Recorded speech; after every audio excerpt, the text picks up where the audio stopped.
नमस्कार दोस्तों, आप देख रहे हैं इंडिया इंटेल। भारत की रक्षा और भूराजनीति से जुड़ी सबसे तेज और सटीक खबरें।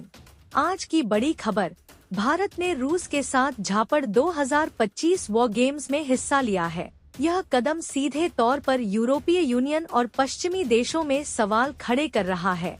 तो क्या भारत के इस कदम से EU इंडिया संबंधों में खटास आ सकती है? आइए जानते हैं पूरी रिपोर्ट। रूस ने इस साल झापड़ 2025 वॉर गेम्स आयोजित किए, जिसमें कई देशों ने हिस्सा लिया। भारत की ओर से सैन्य दल और रक्षा अधिकारी इस अभ्यास का हिस्सा बने। झापड़ का मतलब है पश्चिम और यह रूस का सबसे बड़ा सैन्य अभ्यास है, जिसमें हजारों सैनिक, वॉरशिप्स और मिसाइल यूनिट्स शामिल होते हैं।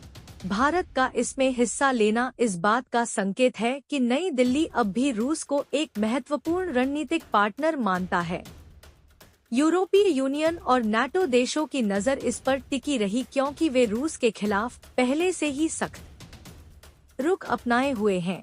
EU को लगता है कि भारत का यह कदम रशिया को अंतर्राष्ट्रीय मंच पर वैधता देता है।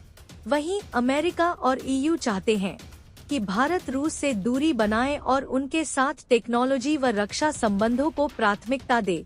दिलचस्प बात यह है कि भारत और EU के बीच फ्री ट्रेड एग्रीमेंट FTA पर बातचीत तेजी से चल रही है, लेकिन इसी बीच भारत का रूस के साथ झापड़ जैसे वॉर गेम्स में हिस्सा लेना EU के भीतर मिक्स्ड सिग्नल्स भेज रहा है।